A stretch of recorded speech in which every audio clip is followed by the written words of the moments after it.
Alex, Sarah, and Mark, driven by a mix of curiosity and bravado, stood at the edge of a crumbling pathway leading to Willow Creek Manor. Are we really doing this? It's now or never. Let's find out if those stories are true. And I've got the flashlight to prove it. It was a grand, forsaken structure whispered about in their small town, the subject of numerous ghost stories and warnings. Today they resolved to unveil its secrets, their hearts pounding with both excitement and fear. The air was crisp, leaves rustled ominously as they stepped forward. They approached the manor, each step echoing in the silent, eerie afternoon. As they reached the imposing front door of Willow Creek Manor, it creaked open slightly as if inviting them in. They exchanged nervous glances, swallowing their fears. With a collective deep breath, they crossed the threshold, stepping into the unknown. The adventure had begun, and there was no turning back now. The interior of Willow Creek Manor was a tapestry of shadows and dust. As their eyes adjusted, the trio could make out grand staircases winding upwards, and portraits with eyes that seemed to follow their every move. The air was thick with the musty smell of decay, and every step stirred whispers from the aged floorboards. This place, it feels like it's watching us. This place feels alive. The hallway was lined with antique furniture covered in white sheets, giving the appearance of ghosts lurking in the corners. Soft, inexplicable creaks and groans echoed through the vast halls, making the hair on their necks stand. As they ventured deeper into the manor, the atmosphere grew increasingly oppressive. Faint, eerie melodies seemed to drift down from the upper floors, a haunting lullaby that no living soul had played in years. Each room they entered was a snapshot of a long-forgotten life, frozen in time yet disturbed by their presence. They couldn't shake the feeling of being watched, stalked by something unseen. The further they explored, the more intense the manifestations became. Did you see that? A shadow just darted across the wall. The shadows seemed playful at first, darting around corners, but soon turned sinister, lingering on the edges of their vision, beckoning them deeper into the manor's heart. Something just touched me. It must be just drafts, or tricks of the light. In one chilling moment, Sarah felt a cold hand brush against her back. She spun around, her breath caught in her throat, but saw nothing. Alex tried to rationalize the occurrences, suggesting drafts and tricks of light, but his voice faltered, his skepticism waning as the air grew colder, the whispers louder.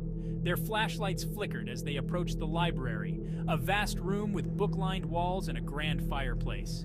As they entered, the door slammed shut behind them with a thunderous bang, plunging them into darkness. Their hearts raced, panic rising, as they frantically tried to open it, to no avail. Desperate to find another exit, they scoured the library. It was I who stumbled upon the hidden mechanism, a book that when pulled revealed a secret door. Behind it lay a small, dusty room filled with old journals and letters, a hidden trove of the manor's dark history. They lit candles and began to read, the flickering light casting unsettling shadows. The journals belonged to the original owner, a man tormented by loss and grief. His writings spoke of his beloved wife's mysterious death and his subsequent descent into madness. He wrote of speaking to her spirit and others, of his home turning into a bastion for the dead. The more they read, the more the sorrow and madness in the room became palpable. As they absorbed the tragic stories, the temperature dropped sharply. The air felt charged, heavy with despair. The candles flickered violently as if reacting to the sorrow emanating from the pages. The friends realized they were not just in a house, but in a home still echoing with the heartaches of the past, trapped forever within these walls. Their reading was interrupted by a low, mournful wail that reverberated through the manor. The sound seemed to emanate from everywhere and nowhere, a lament that chilled their souls.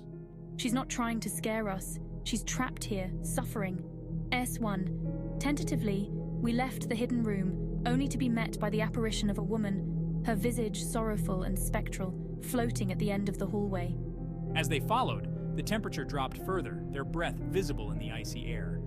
The spirit led them to the grand ballroom. Here, the air was thick with the scent of old roses, the walls adorned with faded tapestries. In the center, beneath the cracked chandelier, stood a cradle. The ghost hovered over it, her expression one of longing and immense sorrow. It was clear this was the epicenter of her pain, the loss of a child perhaps, the catalyst for the haunting.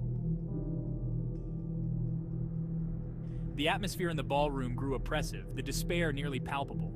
Alex, Sarah, and Mark felt the weight of the ghostly sorrow bearing down on them. A century of grief condensed into a single moment. The ghostly woman's eyes met ours, and in that instant a silent understanding passed between us. We needed to set her free. I recalled a ritual I read about in the journals. I suggested we attempt to release the spirit. With hesitant movements, they arranged the room as described, using old relics and chanting words written in the dusty pages. The air vibrated with energy, the ghost's form becoming more intense, her face contorted in a silent scream of release and redemption. As the final word was uttered, a fierce wind swept through the room, extinguishing all candles and throwing the manor into darkness. When the light returned, the ghost was gone. The oppressive air lifted, replaced by a peaceful, almost sad silence. They had freed her, but the manor felt emptier, its heartache somewhat lessened, yet still lingering in the air. As they made their way out of the now quiet Willow Creek Manor, the sun was setting, casting long shadows across the landscape. They walked in silence, each lost in thought about the night's surreal experiences. We had come seeking ghosts, armed with skepticism and a thrill for adventure, but left with a profound understanding of sorrow and loss. The gate creaked loudly as they exited, a stark contrast to the silent acceptance of the manor. They promised each other never to return, the memories of this night enough to last a lifetime.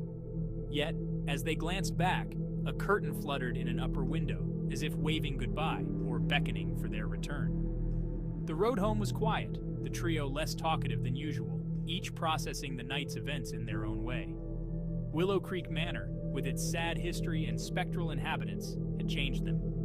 They understood now that some hauntings are not just manifestations of the supernatural, but deep, unyielding echoes of human emotion and tragedy.